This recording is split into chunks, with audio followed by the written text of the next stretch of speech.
Hey, what's up everybody? I'm Tommy, and today I'm going to show you how I made this hardwood desktop fidget spinner. Whether it's your first time here, or even if you've been here before, welcome to 1 Minute Workbench.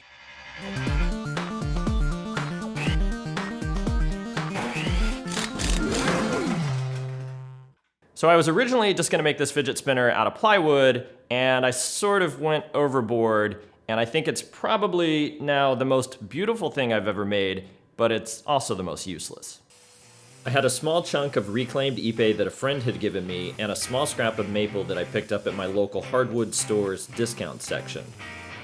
I cut out a piece that was large enough to be the base from the ipe and then cut small rectangular pieces to make up the main block out of both the ipe and the maple.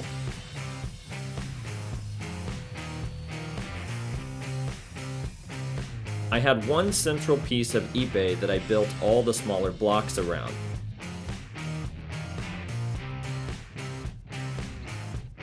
I just applied glue anywhere and everywhere there was wood-to-wood contact and then started adding clamps.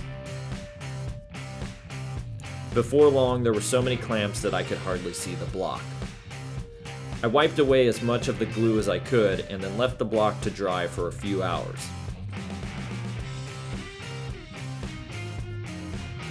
I used my homemade disc sander to remove the glue and even up any seams that weren't quite perfect.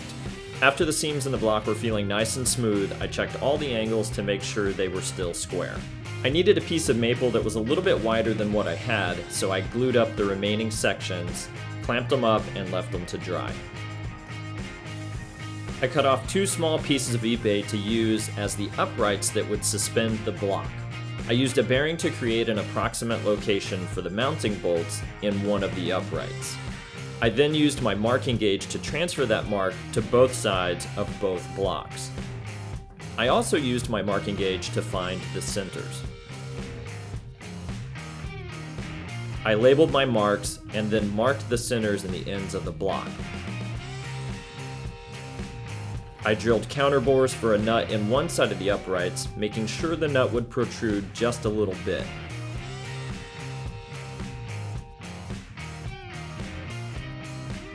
I then drilled a smaller hole all the way through the upright blocks that would later get threaded for the hex bolts. I also drilled counterbores in the other sides to conceal the head of a hex bolt.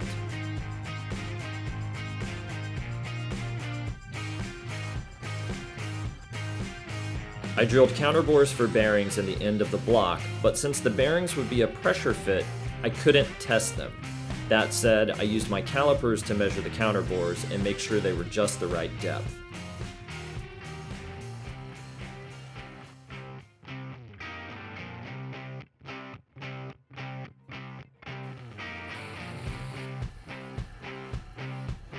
I then drilled a smaller hole even deeper in the ends of the block to provide room for the hex bolts, and you'll see why in just a little bit.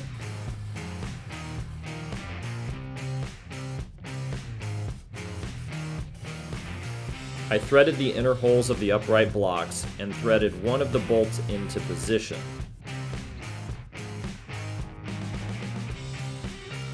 I was going to add a nylon lock nut to the bolt, but then I realized I had made a rookie mistake when drilling my counterbores. I didn't leave space for the tools. So I took the block back to the drill press and bored out the holes with a larger bit. I was then able to tighten down the lock nut.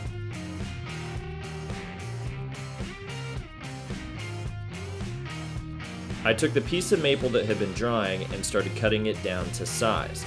To help the seam be more centered, I started by cutting off one side. Then I used the upright blocks to help me set my saw blade and cut the maple to its final width. I cut the maple down to its final length and then cut it in half.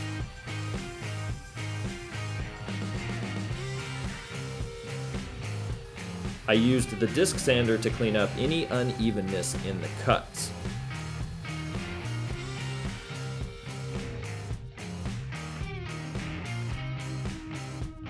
This gave me two pieces that would conceal the head of the hex nut and add some contrast to the uprights. I clamped those up and let them dry for about an hour.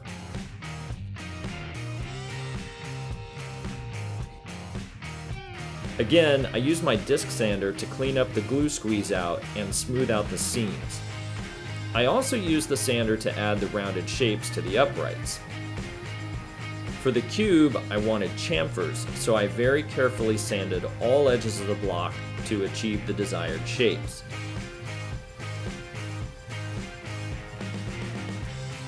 I also rounded the corners of the base. I used 220 grit sandpaper to smooth out all of the faces and just take the sharpness out of all the edges of the base and the uprights.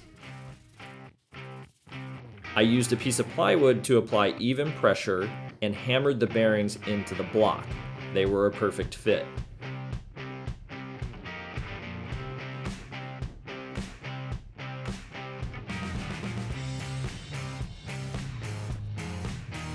I measured the base and centered the upright blocks near each end, just enough together that the lock nuts would prevent the block from moving side to side, but far enough apart that they would allow it to spin freely.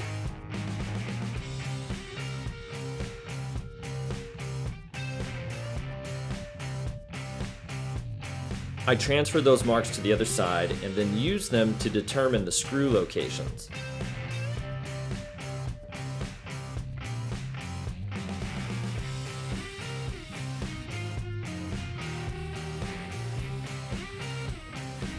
I drilled holes in countersinks and then clamped the block in place.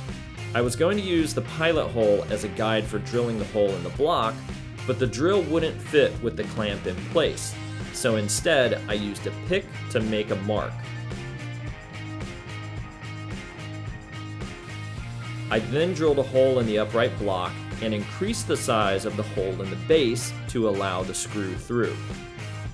I screwed the block in place with just one screw and then used the other pilot hole in the base as a guide to make the second hole in the upright block. I then bored out the pilot hole in the base and added the screw. For the second one, I didn't even bother using the clamp. I just held it in place and made my mark. I then repeated the process for the second upright, except this time I put the spinning block in its place.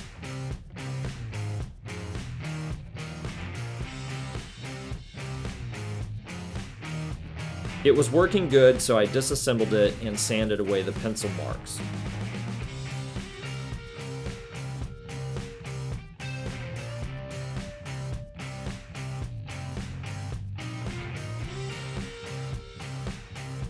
I used beeswax to fill a small gap on the block. I then used paste wax to finish the block. I scraped off the excess beeswax to allow the paste wax to do its job.